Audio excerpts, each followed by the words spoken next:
우리는 인정해야 그 다음 단계로 나아가는 거예요. 하나님은 우리의 형편이 안 좋아서 우리의 능력이 부족해서 어찌하지 못해서 못하는 것은 심판하지 않는다는 말입니다.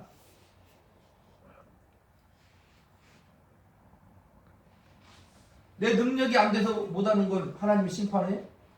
아니, 내 능력이 내가 태어난 것도 하나님이 섭리 가운데 태어난 것이라면 우리는 하나님께 말할 수 있는 거예요. 그러나 하나님은 그런 것들을 심판하지 않는다 이 말입니다. 내가 재벌로 안 태어난 것, 내가 똑똑하지 못한 것, 내가 능력이 부족한 것, 이런 거 탓하지 않는다 이 말입니다. 우리에게 주어진 환경에서 우리는 하나님을 의지하고 믿음을 가지고 최선을 다하는 거예요. 어떤 지위를 가지는 게 중요한 게 아니라 지금 우리에게 주어진 그 환경에서 너는 어떤 반응을 보일 거냐 이 말입니다. 우리에게 할 수 있는 기회를 주는 거예요. 하나님의 주권에는 살지만 하나님이 전부 다 하지 않는다는 거예요. 마태복음 25장에 보면 달란트 비유가 나와요.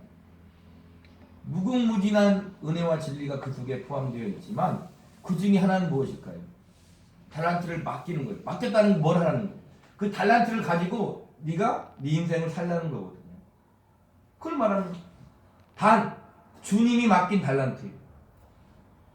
우린 예수를 믿는 믿음 안에서 우리의 자유의지를 마음껏 발동할 수 있다 이 말입니다. 그럼 너는 어떻게 할 거냐 이 말. 그리고 우리가 핑계하지 말아야 될 이유는 로마서 5장 8절에 우리가 아직 교인 되었을 때 그리스도께서 우리를 위하여 죽으심으로 하나님께서 우리에 대한 자기의 사랑을 확증하셨느니라 그래요. 3장이니까 3장 23절 24절 읽어보겠습니다. 시작. 모든 사람이 죄를 범하였음에 하나님의 영광에 이르지 못하오니 그리스도 예수 안에 있는 사람으로 말미암아 하나님의 은혜로 값없이 의롭다 하심을 얻은 자 되었느니라. 그러니까 우리는 핑계할 수 없는 거예요. 죄가 있으면 하나님의 영광에 이르지 못하는 대단한 거 아니겠습니까? 우리가 하나님의 영광에 역으로 생각하면 역설적으로 이룰 수 있다는 거예요. 우리 같은 죄인이 하나님의 은혜를 입고 믿음을 가지고 순종하며 살면 하나님의 영광에 이른다는 거예요. 우리는 항상 무엇을 이루고 하나님께 영광을 돌리고 싶어 하잖아요. 그것도 하나님의 영광이 될 수 있죠. 그러나 거기에는 우리가 원하는 욕심이 들어가 있는 거예요. 하나님은 그것 아니라도 괜찮다는데 우리는 그것을 통해서 하고 싶은 거예요. 저한테 얘기하면 교회가 엄청 부흥돼가지고 하나님께 영광을 돌렸으면 좋겠어요. 그것은 머릿속에서 벗어나지가 않아. 그것이 아닌 것을 알아. 그러니까 지금도 하고 있는 거예요. 그럼에도 불구하고 그것으로도 하나님께 영광을 돌리고 싶은 거예요.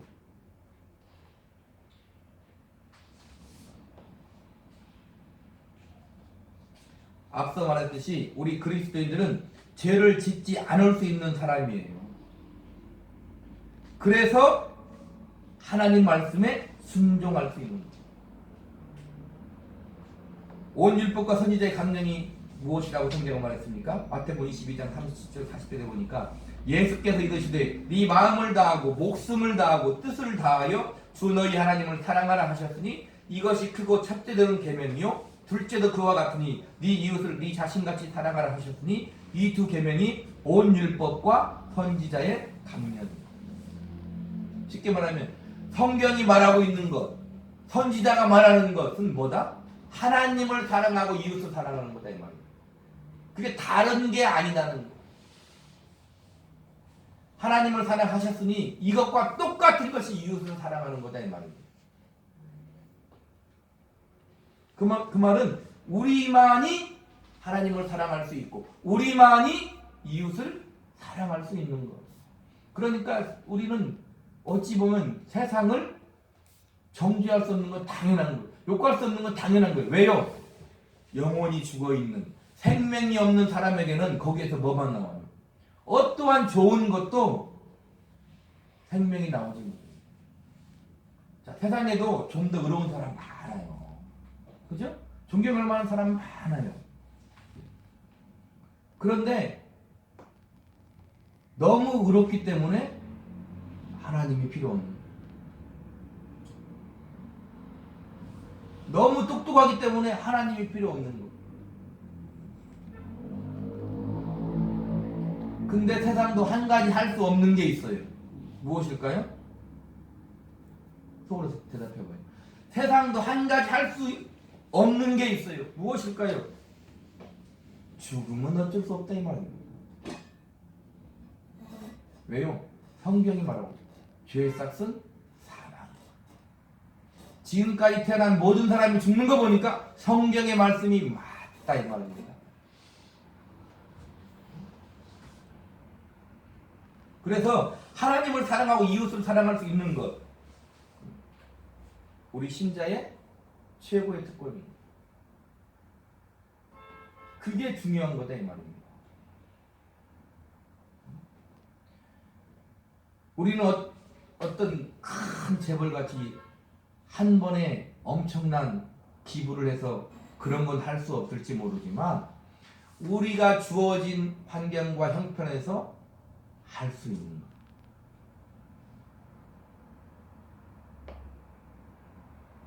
불평불만 하나님 앞에 하지 않을 수 있는 것.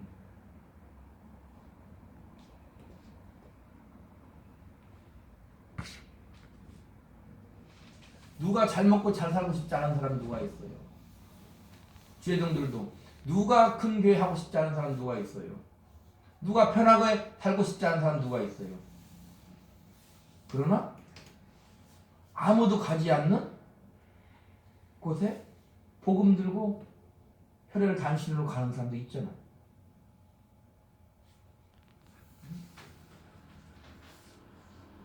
로마서 2장 13절에 하나님 앞에서는 율법을 듣는 자가 의인이 아니요 오직 율법을 행하는 자라야 의롭다 하심을 얻으리니 그래요. 우리 고린도전서 2장 하나 보겠습니다. 고린도전서 2장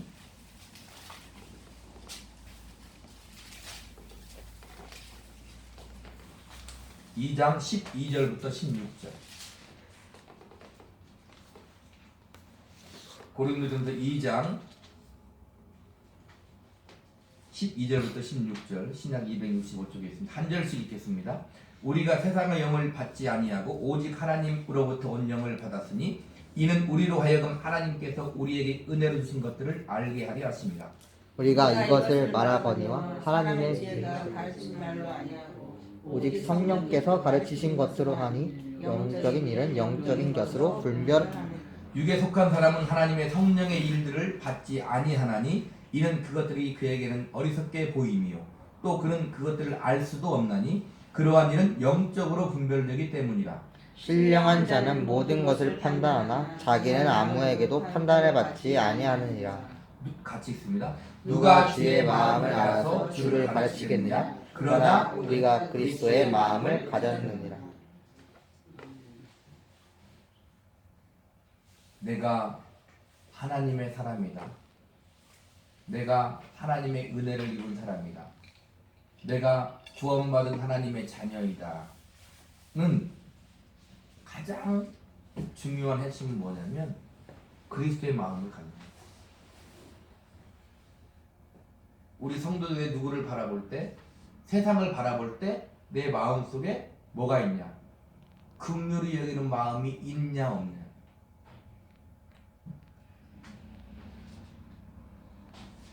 간단하게 긍휼히 여기는 마음이 있냐 없냐 그 정도가 아니라 세상을 바라볼 때 주님의 마음을 가지고 바라보느냐. 자 보세요. 하나님은 거룩하신 분이에요. 우리는 죄인이에요. 하나님을 바라보실 때 너희는 죄인이야 했으면 우리는 그냥 끝나고 마는 거죠. 그렇다고 하나님의 공의가 손상되지 않아요. 근데 하나님은 죄인들을 바라봤을 때 긍휼히 여기는 마음을 가집니다. 죄를 지었으니까 심판해 버려야지로 끝나는 게 아니라 죄를 지은 모든 인간에게 예수 그리스도를 주어 우리를 구원하시는 거예요. 그게 하나님의 마음이다 이 말입니다. 그래서 우리도 죄인들을 정죄하지 않을 주님의 마음이 있습니다. 가난한 자를 보고 긍휼히 여길 줄 아는 주님의 마음이 있는 것입니다. 이것이 바로 신자의 특권이고 영광이고 명예고 자랑입니다.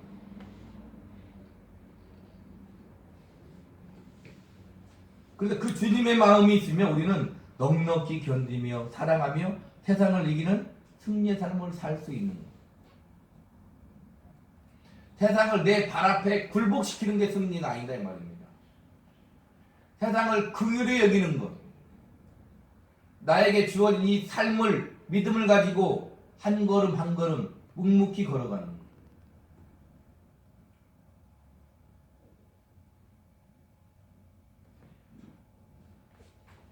제가 좋아하는 시 중에 윤동주의 서시를 좋아해요. 다 알잖아요. 신앙인이잖아요. 죽는 날까지 하늘을 우러러 한 점 부끄러움이 없기를 입새에 이는 바람에도 나는 괴로워했다.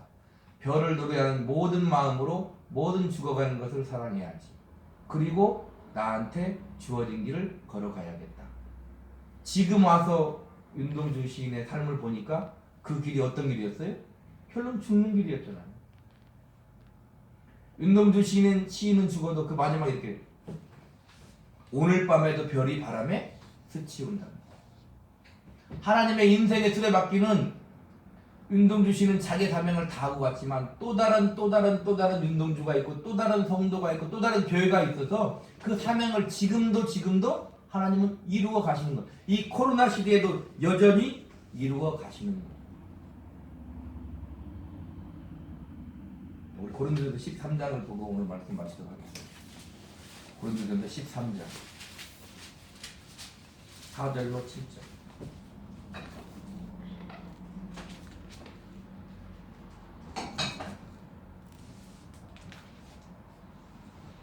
같이 읽습니다. 사랑은 오래 참고 사랑은 온유하며 시기하지 아니하며 사랑은 자랑하지 아니하며 교만하지 아니하며 무례히 행하지 아니하며 자기의 유익을 구하지 아니하며 성내지 아니하며 악한 것을 생각하지 아니하며 불의를 기뻐하지 아니하며 진리와 함께 기뻐하고. 자, 그 다음에 7절 같이 읽겠습니다. 시작. 모든 것을 참으며 모든 것을 믿으며 모든 것을 바라며 모든 것을 견디느니라. 이게 하나님을 사랑하고 이웃을 사랑합니다. 모든 것을 믿고 모든 것을 바라며 모든 것을 견디는 것. 그게 신앙인 거예요. 인생은 즐거움의 연속은 아니에요. 어찌 보면 하루하루 우리는 믿음을 가지고 견디는 것. 그게 사랑이다. 그게 믿음이다. 그게 신자의 정체성이다. 성경 그렇게 말하고 있는. 다른 데에서 우리의 정체성을 찾으면 항상 하는 말이지만 우리는 시험에 빠질 수밖에 없어요. 왜요? 우리가 원하는 것 100% 되지 않기 때문에 그렇습니다. 그렇지만 우리는 그럼에도 불구하고 참고 믿고 바라고 견디는 것. 그 신앙입니다. 자, 우리가 원하는 것이 이루어지잖아요. 그렇다고 우리의 삶을 포기할 수 있습니까? 신앙인이? 그럴 수 없는 거죠. 그럴 수 없는 거죠. 그래서 제가 항상 얘기해요. 어떤 사람이 신앙이 제일 좋을까요? 신앙생활을 오래 한 사람이 신앙이 좋아요. 젊었을 때는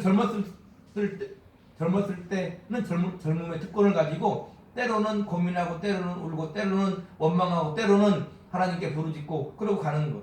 그러나 나이 먹어 하나님 앞에 가게 되면 이렇게 고백할 수 있다 이 말입니다.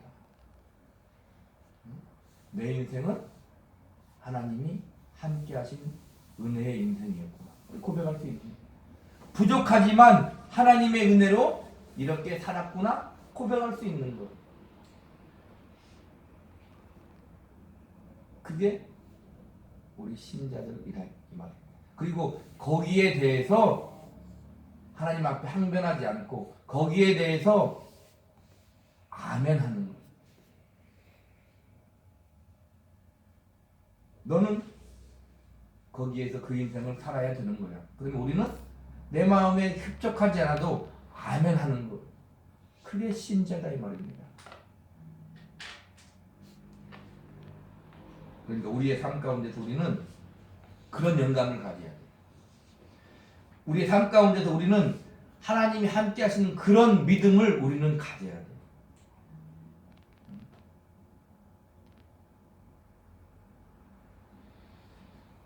걸어가세 믿음 위에 서서 눈과 귀에 아무것도 보이지 않아도 우리는 믿음을 가지고 걸어가는 것입니다. 하나님이 함께하는 인생을 걸어가는 것. 오늘은 어제보다 조금 더 순종합니다. 내일은 오늘보다 조금 더 감사하며 그렇게 걸어가는 것이 신자의 인생인 것입니다. 이 추수감사주일에 한 해를 뒤돌아보면 하나님이 주신 은혜가 다 기억이 날 것이고 또 우리는 하나님 앞에 기도할 수밖에 없어요. 앞으로의 한 해도 아니 우리의 평생의 삶도 하나님의 은혜를 알고 믿음을 가지고 감사하며 살아갈 수 있도록 주여 은혜를 베풀어 주시옵소서. 그렇게 한 주간도 사시기를 예수님의 이름으로 축복합니다. 기도하겠습니다.